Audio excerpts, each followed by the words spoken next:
Hello to all of our beautiful listeners. My name is Wilson, and today we are back with another episode of 𝓟𝓸𝓽𝓪𝓽𝓪 podcast.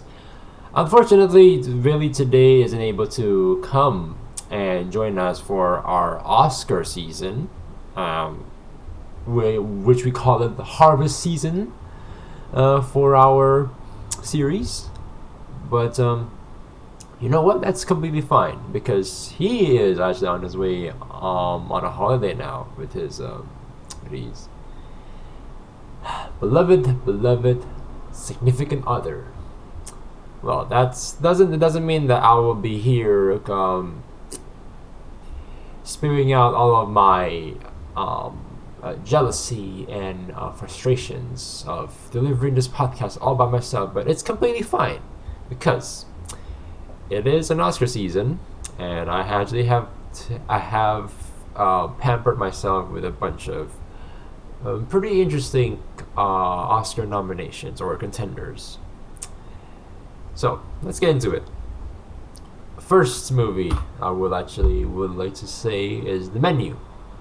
Now, this is very, very good. Actually, it's very good. It's a social commentary on the elites, right? The elite class, where they basically have this disconnect between the basically them and in this particular movie the chefs, right? Like the cooks, which you can actually categorize that as blue collar workers. Okay. So the this sort of class clashings, whatever that's called. Basically, there is a conflict between these two classes, right? So the rich don't really appreciate the artistry and the amount of talent and effort and all of these, probably sweat and tears, actually, and maybe some blood too, splattered. When it comes to creating these masterful food works of art, it's no longer actually just food where you just eat and enjoy. It's actually becoming something that you actually have to experience, once in your lifetime. That's why the price is so expensive as well. So the thing is that the rich people are able to afford these meals on a regular basis. So that's why like the value of these beautiful artwork foods do not hold as much as the chefs and all these talented cooks assume it would. So they make something that's like a banana on a, I don't know, on a durian made out of chocolate and cranberry. The rich would be like, okay, that's cool, let me just eat. They will still just think of it as just food. Maybe there will be one or two food critics who will say that, oh yeah, this is such a the chocolate isn't very very sweet to my taste because it's using the cocoa leaves and the cocoa beans from freaking Ecuador, which I would actually personally grade as a 5 out of 10 compared to the ones that's imported from South America. Some shit like this, right? I really like that commentary, honestly. That's basically the gist of it. But the whole story is basically, I think his name is Chef Jen or Den. I kind of forgot because I've seen this movie I've seen it maybe like a few weeks ago, so it's very fuzzy in my head. Oh, Chef Julius. He basically gathered all these rich people to like his secluded little island, and he's like, hey, I want you to taste some of my exquisite food, which you have to appreciate, otherwise there will be a very, very big consequence. And just like he predicted, nobody gives a shit about his food, and that's why he's like, okay, you know what, that's fine, I'll let the show go on, because I'm also conducting this little theatrical performance that's also going alongside with my uh, um, fine dining experience, right? To enhance it even further. Then you also get like a bunch of characters here. I think I only just know Tyler, played by Nicholas Hoult, and I forgot what's Anna Taylor-Joy's character, but they're both very good. Actually, everybody here plays their roles very, very well. It's pretty convincing. Maybe there are some things here and there that goes a little bit over the top, but then again, it still fits within the tone of the film because spoiler alert, the end of the film that it does actually has a lot of similarities with Midsummer. So once you get, it's like you got into a specific group, and then there's not much escape to it. But the only thing you can do is just blend in and just accept like your fate. If that makes sense. Except in this movie, the difference is Anya Taylor-Joy's character actually made it out of the island alive, and she's the only one who actually survives the island. Everybody dies, so whew. Yeah. Jokes and all, very good movie. I definitely would recommend. I really hope people would see this more. It's just kind of. I mean, I'm not sure how many people have watched it, but it's very, very good. And I'm also surprised that it's actually on Disney Plus, if I'm mistaken. So yes, please do go see it. I really, really do beg. Okay, so next one is Pinocchio, made by Guillermo del Toro. Oh boy. You know, I'm getting sick of all these Disney remakes and whatever. For crying out loud, Disney is making Pinocchio in live action now, right? With Tom Hanks, and I don't give a shit who else is there. I think Ewan McGregor is playing the cricket. I don't know. I don't give a shit. Okay, but I give a shit about this Pinocchio because you know why? This particular version is, I think, if I'm mistaken, it is closer to the source material. And the one thing that I really admire is the way they utilize the stop motion medium here. So the filmmaking here, right? They actually have to mold and pretty much sculpt a bunch of clays of Pinocchio, Geppetto, and all these little characters in this little world of Pinocchio, alongside with the background and all these things. That they're all handmade. I would assume it's mostly handmade, like at least 70-80%, because you can see there are some imperfections between frames in here and there, which is completely acceptable, and it's also expected. And actually, that actually also adds to the charm of stop motion itself. But what I really, really like about Pinocchio is that they actually go more into the psyche of Geppetto, actually, because I think from the Disney version it's more centered around Pinocchio, and he keeps on lying and stuff, right? So he's like trying to understand that, oh, okay, so there are consequences when you actually lie here and there, right? But in this case, it's more focusing on, hey, Geppetto just lost his actual real son to like a very, very horrific natural disaster, and what he actually has to do is that, okay, I have to deal with this grief. So one of the ways that I can deal with this grief is to make another kid that resembles my son to deal with it. And the thing is, throughout the film, he's actually starting to understand that this is not his kid anyway. It's not. I mean, he did technically make him from nothing, right?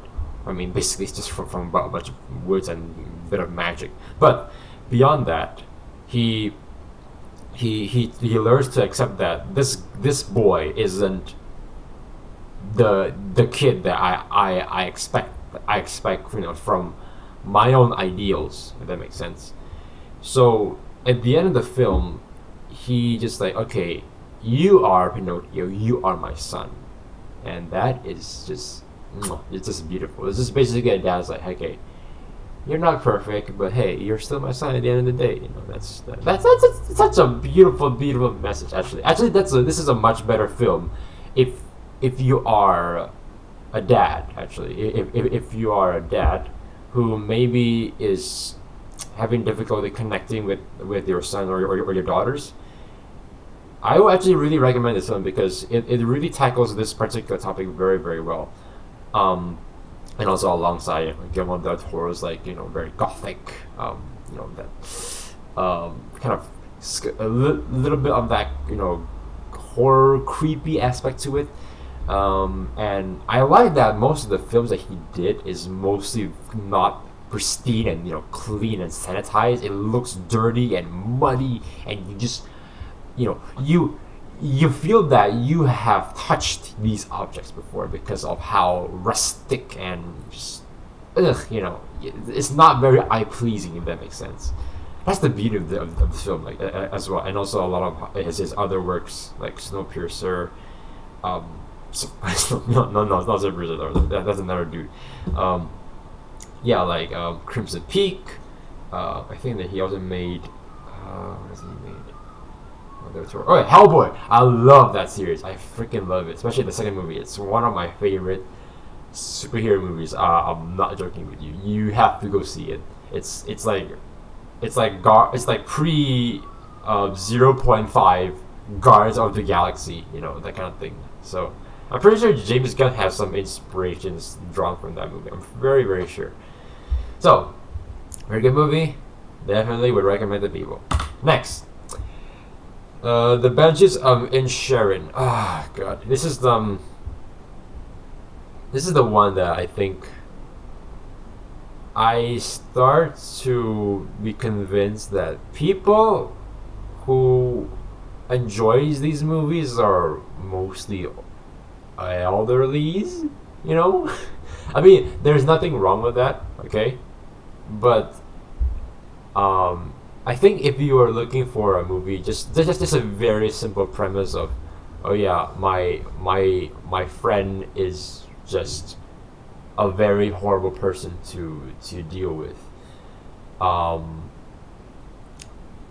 just don't want to be with to be with him because he's just too simple. He's just a very simple guy. He just thinks of simple things, and I just want to learn more about together, explore ourselves and the world in some ways or another, like through knowledge, adventures, or whatever. But this guy's like, now just stay in the farm, because I just like it here. So that's when these two characters clash really with each other.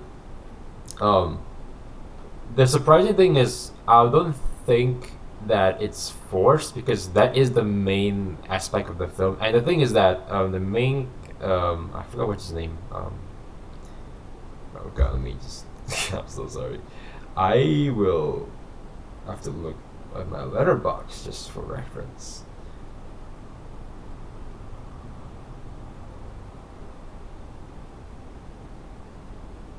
Oh God, I'm so embarrassed now because. Yep, there you go. The Brendan Gleeson's character, right? Colm Doherty. He's such a. It's not really because he's an introvert. It's just that he thinks that he can achieve more than what what he's capable of. Because the thing is that he thinks like, okay, you're stuck in this island where most of the time you're gonna be talking with the same people. You're gonna do the same thing every day anyway, and there's not much opportunities there. And then you're like, okay, I want to do more. I want to be Mozart. I want to be Beethoven. I'm like, what? Okay. And the thing is that you do start to realize that, okay, this guy is actually starting, experiencing some mild or probably moderate depression, or at the very least at that very early stage, right? And then it goes even worse and worse over time, to the point that he starts to chop off his fingers. I'm like, what the hell? Okay. And then by the end of the film, it's just these two men are just at odds with each other. So you're just thinking to yourself, okay, why? I mean, I guess you resolve the issue. I don't know.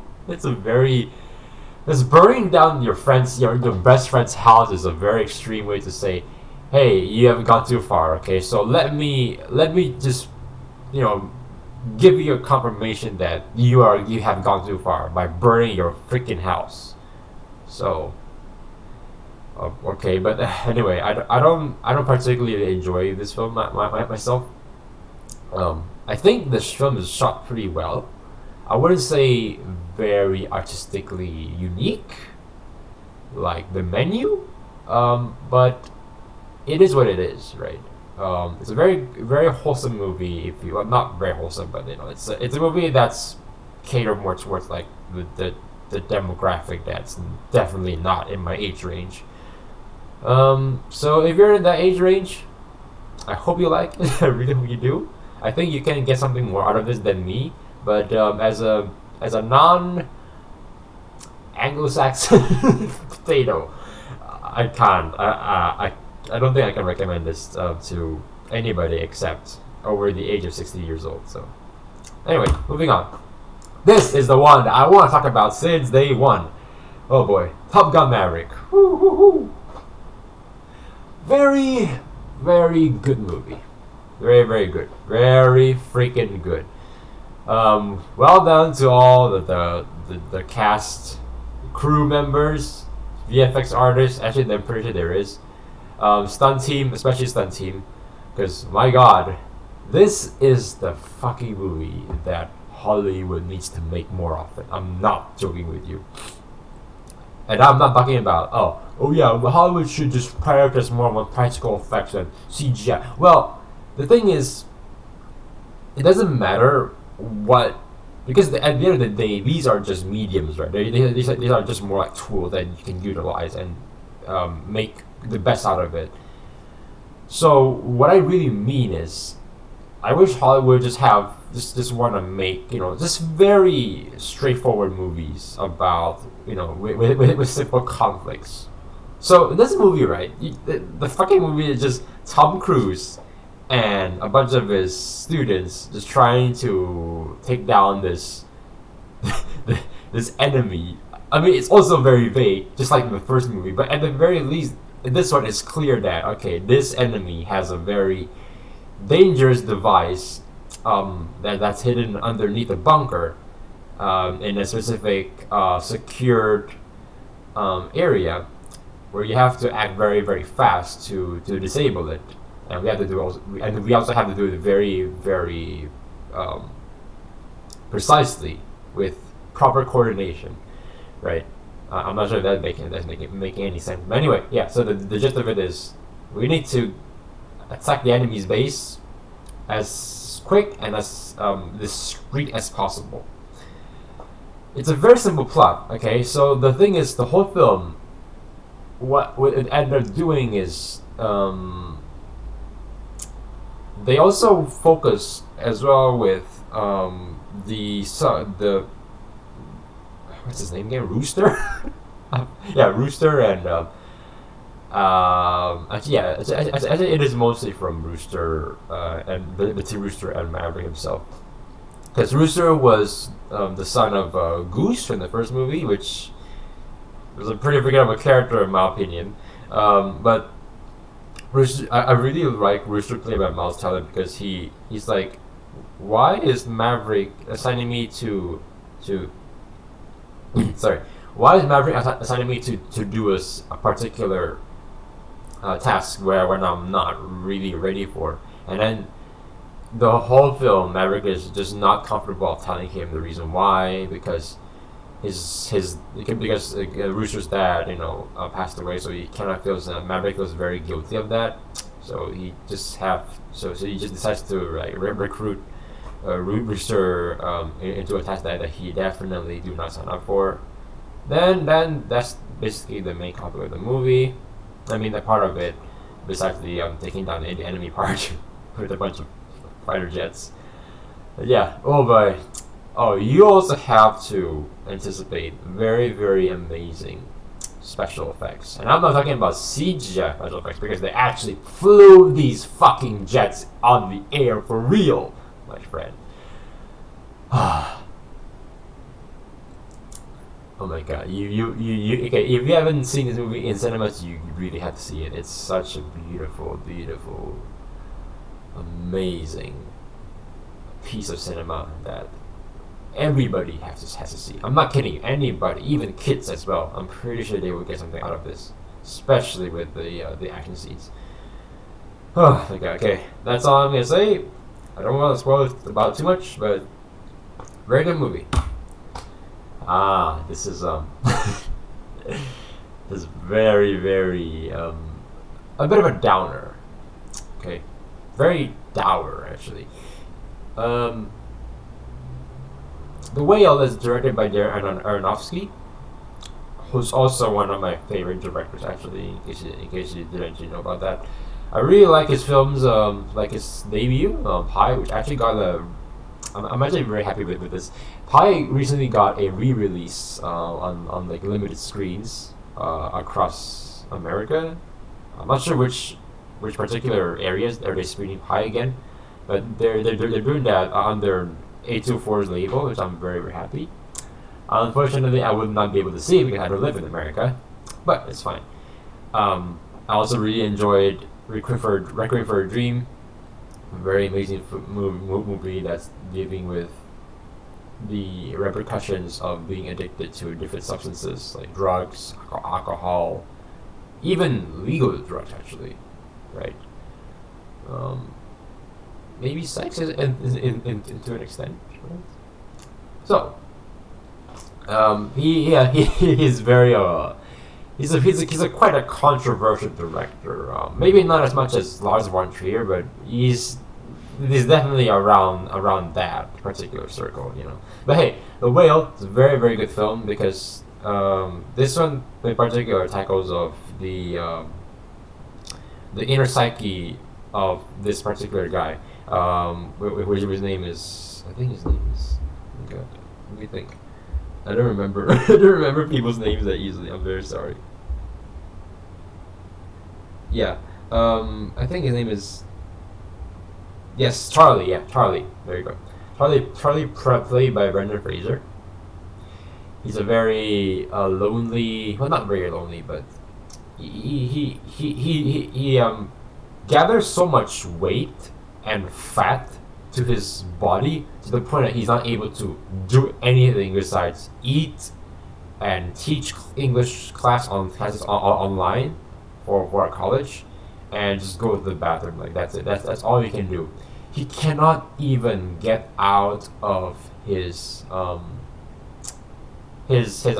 actually, which I did not even expect that he's living in an apartment. I'm actually quite surprised at the apartment. I'm very sorry if I'm making some offensive we call this fat jokes, but I'm quite surprised that the amount of enormous way he emasculated is his apartment's wooden floor is able to support all that, you know. I'm just okay. But anyway, enough of that. But yeah, a very, very good movie with Brendan Fraser, because he's going through like some sort of depression as well. That's why he's basically binge eating. And what happens is that his best friend feels really guilty of taking care of him. His daughter visits him from time to time because she actually does feel very, very sad as well for his dad deep down inside, even though she doesn't really show it very, very clearly and nicely either. But yeah, but yeah, definitely her character is very very interesting as well. And also I did not even expect there is a an evangelical like this door knocking Mormon or something. I don't think he's Mormon, but he's definitely like around like that particular group. But yeah, very very good movie, with very complex, interesting characters, tackling very touchy issues with body dysmorphia, not body dysmorphia, depression, binge eating, and just basically moving away, moving on from your past mistakes and regrets. There you go. Much more lighthearted film that does tackle some touchy subjects, but not as deep, and doesn't necessarily to go that deep.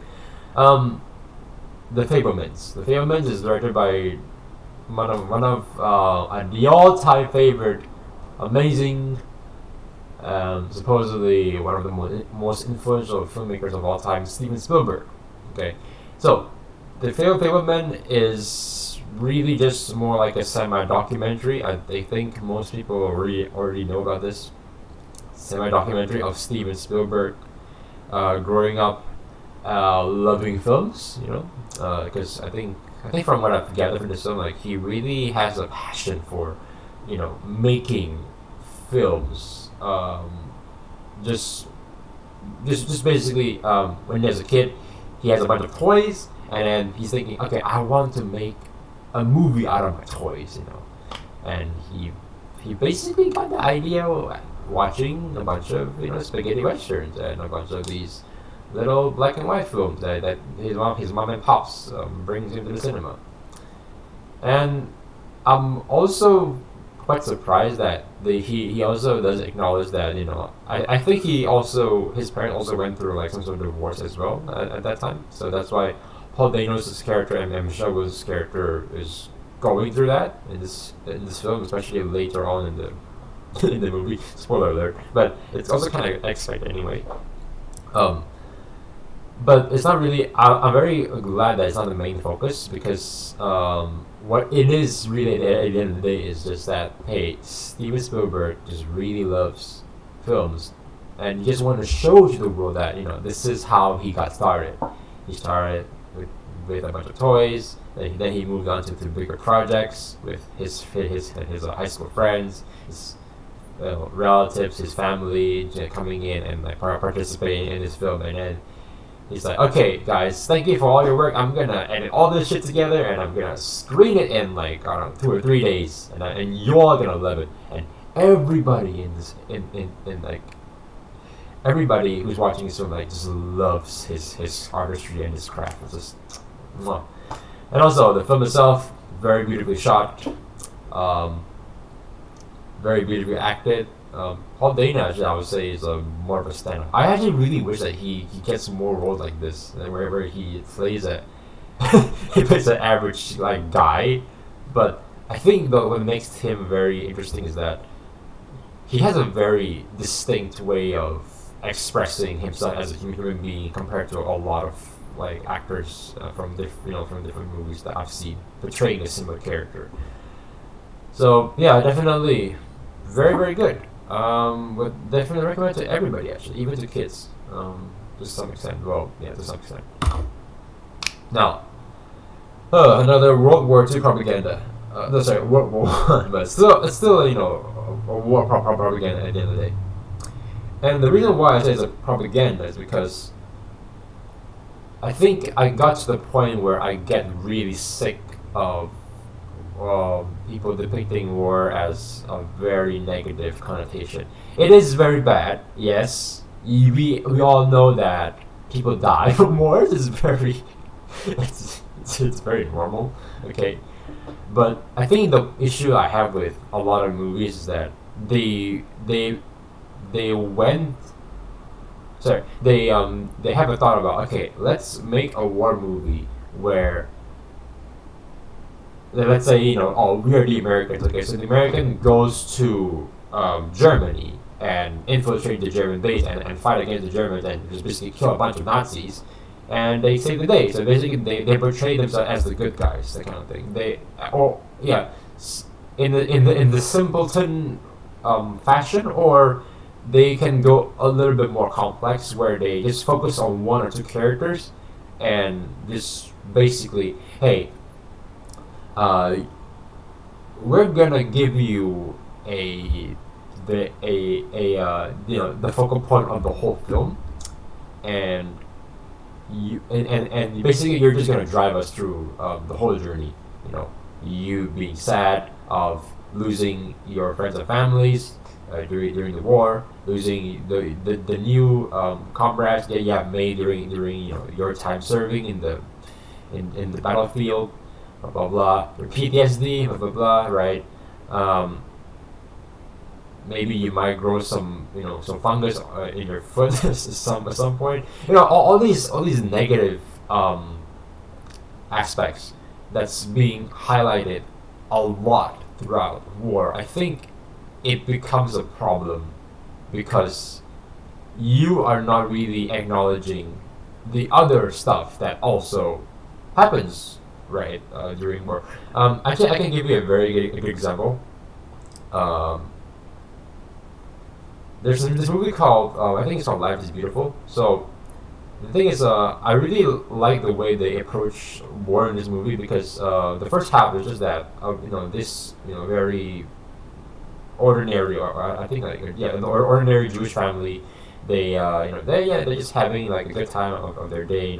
Their dad goes to his job, mom takes care of the kids, and it's just very wholesome. And then when the Germany starts to infiltrate, I think it's Poland, if I'm mistaken, or Italy. I don't know. Anyway, so they try to infiltrate like this community. Then they have to separate. Obviously, during the Nazi regime, the dad, the guys and the girls had to go separate camps, that kind of thing. It's very, very sad, actually. But I also really admire that the filmmaker, right? I think his name is Andreas something. You can go look at it, but he's such a really awesome guy, very very energetic too. He basically tries to see all of the good things that he can make out, from this miserable time. That is a really interesting approach. I've never seen a war movie depicted like this, and I wish they would. I wish more people actually would depict something tragic, and I would even say, even at this point, it's already exploited too much. That maybe I think this is the time when people maybe want to look at wartime eras a little bit differently, like. The death of Stalin also is another really good example, which they kind of turn into like a little a mockumentary comedy. This is really awesome. But yeah, I do not like this movie. Do not recommend. If you like war movies, if you're really into the genre, I don't blame you. I totally respect. You can go watch it, but this is not something I would want to share. Even to my friends who actually like war movies, I do not recommend this. Now. I'm gonna go off track for a little bit here, because I want to share a very, very good series called Alice in Borderlands. Because usually I don't do series in my podcast, in our podcast, because it does take a long time to finish it, and this also goes for 2 seasons anyway. But I really love this. Love this, and I think I would even dare to say this is probably one of the only, probably. I think, I don't know, but so far I think this is like one of the few little live action properties that actually excelled, basically surpassed the source material, because they're able to strung out this manga, and they transform it into live action, but they span it out into different many episodes, actually for 2 seasons, right? And they basically just give focus on each and every one of them, how do you say this? Yeah, they just give the right amount of focus for every character here. So Arisu, and I think her name is Usugi. Usugi? Yeah, I think it's Usugi. They're I was wishing the way they do the romance is, I don't know, because I was expecting a little bit more like, I say this, a bit more safe, right? Oh, they just they somehow to each other, and then because of these like downward times, they kind of like have to make some sort of connection with each other, and then they basically fall in love, and maybe even to some point make love. But that's not really the case actually. I'm actually quite surprised with that. Because it literally takes them 2 seasons to actually fall in love, which is very very unexpected. I actually looking at the first time I watched this when I was trying to like empathize with their chemistry and their romance. I'm not very into this, but I think now looking back, I think I really appreciate like the way they actually do this. Besides that, everybody here is very good because this series actually is talking about they are now suddenly transported into an alternate reality where everywhere you go is the game zone, right? So if you go to, let's say, I don't know, this building somewhere in Tokyo, that is a building where you have to escape a bunch of rooms. Yeah, so the first thing, I think the first game is basically like an escape room where you have to like decide which door is the correct one, otherwise you get burned alive. And there's also like other series of ones that's I really enjoyed the one that a bunch of people like sit in like this round table and just strap into a chair, and they have to basically decide on who gets like, I don't know, I think it's like a game where you have to decide like the number that was on screen or something. I forgot, but yeah, that one I really enjoyed. There's also like another one I really like, which is like a bunch of people like they have to be is they're in this like prison cell. So they're inside the prison cell and they have to guess each other's like category decks, from the playing cards, ace, spades, hearts, and diamonds. They have to guess each other's category, so they have to come inside the room and they have to like speak out. If they got wrong, then they die. If they get right, then they survive. And then kind of thing. So then there's like all these little cahoots and betrayals between people. So I really enjoy that. Very very good, very very good. If you like Squid Game, you definitely would like this. I think that's the best way to describe the series. Love Squid Game, go see this series on Netflix anywhere. So yeah. A Marvel movie. Yeah, you'll be surprised. I would say something really, really controversial about this. Well, not controversial, but I didn't expect to like a Black Panther movie, a Marvel movie in this era of Phase 4, right? Let alone a Black Panther movie. Okay, because I really do not enjoy the first movie at all, actually. Because they oh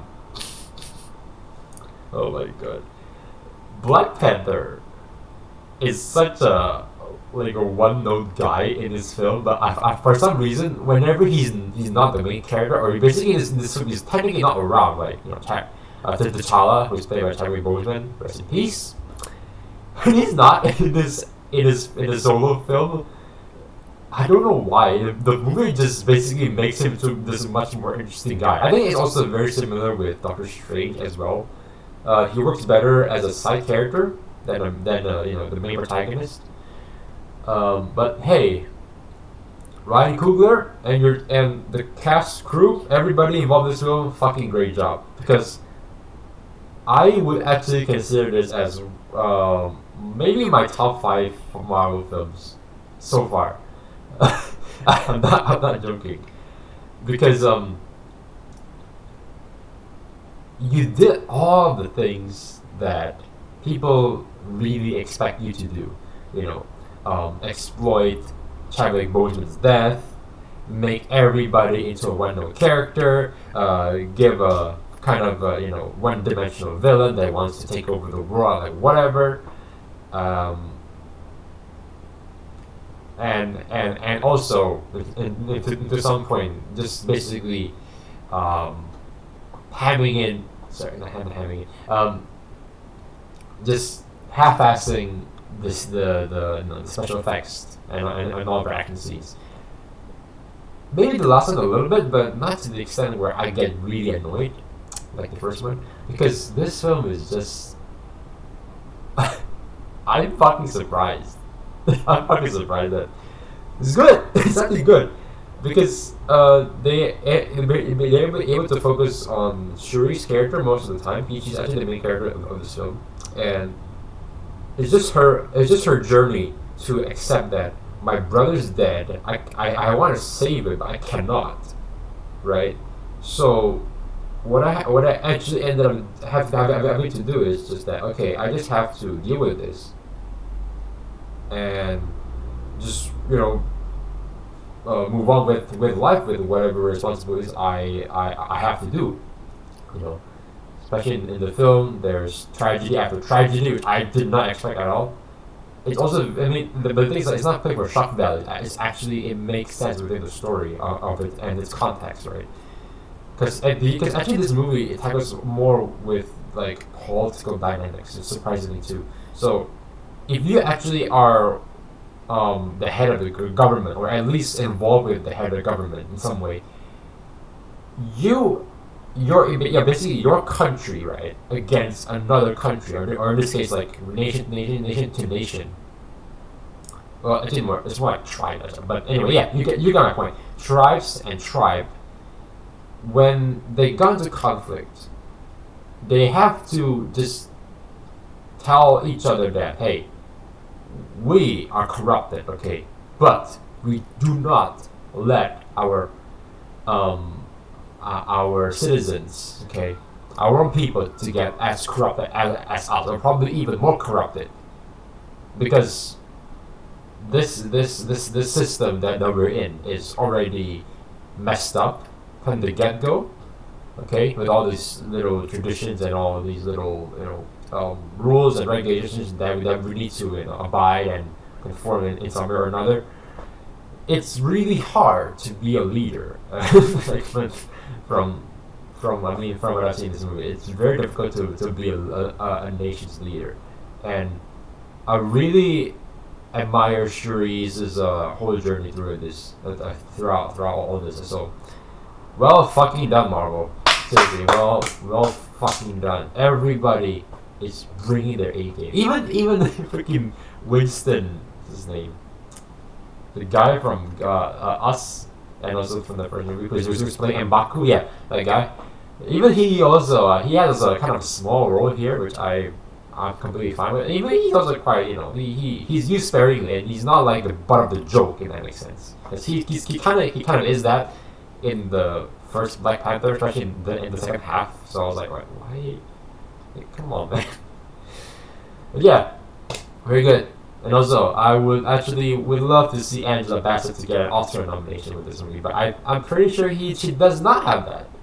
So that's very unfortunate, because Oscar movies are dictated by a bunch of elderly people, which I don't have any control with it. But when they have control is in this movie called Tar.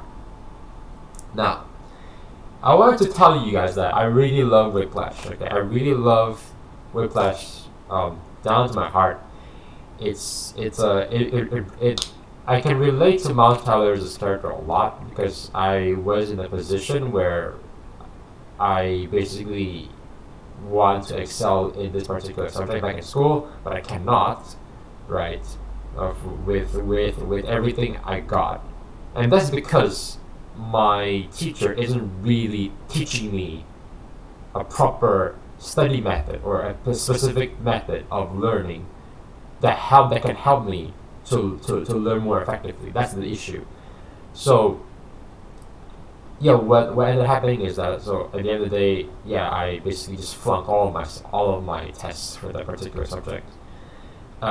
It's very embarrassing, but I still came to realize that I think as I got older, that some people just cannot teach at all. It's very sad actually. It's really really sad. But anyway, Tar. The reason why I talk about Whiplash is because it's a movie that does tackle with two very similar things. One is the music industry, right? Sorry, the orchestra industry, and second is people who are especially conducting, or basically who's being not being lecturing his or her students, or basically the band. Um, Kate Blanchett is very good in this film. I really, really like her performance. I think the only issue I have, the major issue, is that the film, the way it's paced, and also the kinds of dialogue and scenes that they chose to portray, about her inner psyche, and also the way she interacts with people. It's not very clear that she is such a horrible person that people are just trying to keep distance from her, like one by one, very very slowly. Because the thing is that, yeah, she has a very perfectionistic characteristic, very similar to Terrence Fletcher from Whiplash, played by J.K. Simmons. But I think Whiplash works much better is because they're able to emphasize on his abusive behavior to the point that, okay, yeah, this guy is clearly fucked up. We need to keep distance from him. But for her case, I don't think it's very clear, because from all of the little abuse that she endures throughout different people throughout her career, they just basically just trying to put on like this happy corporate face of like, oh yeah, we definitely hear you, Miss I don't know, I just call her Miss Blanchett. Yeah, we definitely hear you, Miss Blanchett. Yeah, sure. Whatever you need, and then they just pretty much walk away and just try to not want to deal with her shit at all until like maybe the next or emergency meeting, right? Yeah, I mean, I think if you, I don't know, maybe I'm losing like my patience throughout my life, but I think for her case, it's just the emphasis of her abusing her students, her coworkers, and the people who actually are surrounding her is not very clear, to the point that, yeah, you are a disgusting human being. I really want you just basically stop. Just stop whatever you're doing and get help, and that kind of thing. It's not. They don't really do it that that crazy. I don't know what's the word, but you got my point, right? So yeah, don't really recommend that. If, let's say, if you're an elderly, again, I do know a lot of people actually, especially the cinema that I went to, they are mostly around the age like 50, 60 years old. I'm pretty sure you will love this, because it is a movie with classical, playing classical music, so it does make sense. Now, last but not least, before I close, oh boy, DreamWorks, you are the new Disney Pixar. You are the new face of animation of the 21st century. I'm not joking, and I wish it would stay that way, because you are doing what Disney is not doing. You keep on innovating the art medium. You keep on trying out new things, right?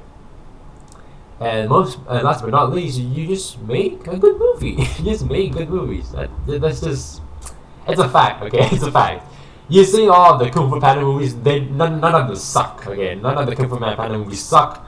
none of the How to Train Dragon movie stuff. Yeah, they may have some missteps, like I don't know, trolls, but look at this. This is a sequel to fucking Puss in Boots, which is some of a mediocre movie, right? I mean, I don't even fucking watch it myself, but my God, this movie is such a I shed a tear. I shed a tear watching this movie. I didn't expect that. Because I was thinking, oh yeah, it's a kind of cute movie, little kids movie. Let's just, I'm just gonna, do my laundry at the same time. But fuck, I ended up sitting at my desk for the whole runtime actually, because I think his name is the actor Antonio Banderas, who is known for Lahain. He plays Mr. Puss here, and Salma Hayek is also very good. Actually, I really wish Salma Hayek would do more voice acting. She's very very good with like these kinds of roles. She actually this oozes out like this charismatic, very seductive kind of a character. It's just like very, it's very alluring to just watch her perform. So yeah, I definitely would want her to work more on these kind of stuff, which I think she's doing that anyway. But basically, I'm saying they're both very good. They're very good. Even the Goldilocks, I did not even expect them to be here.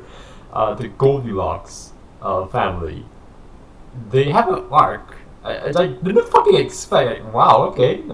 And it's not even rushed either. Maybe a little bit, but because the writing is so freaking amazing that they're able to prioritize. Obviously this is Puss's movie.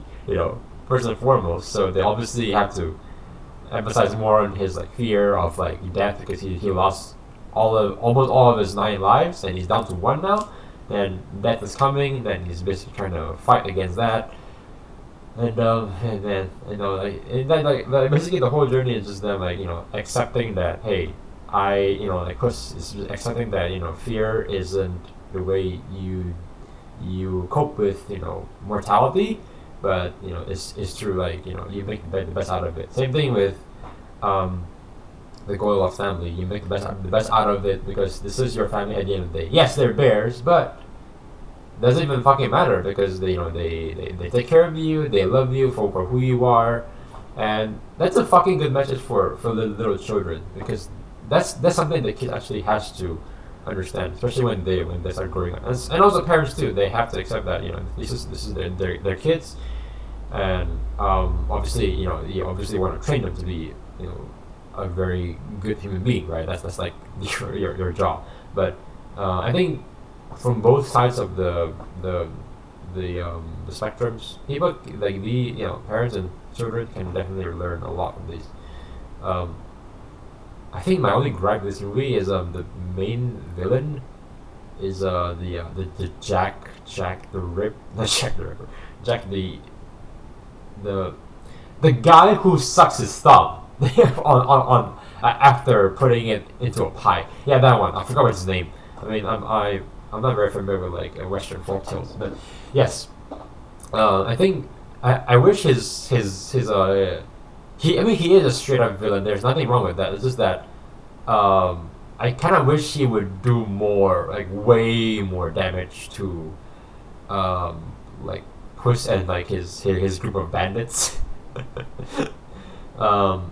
Because he just ended up just being this guy who's catching up to everybody, and ended up just losing anyway. So I don't really feel very threatened by him.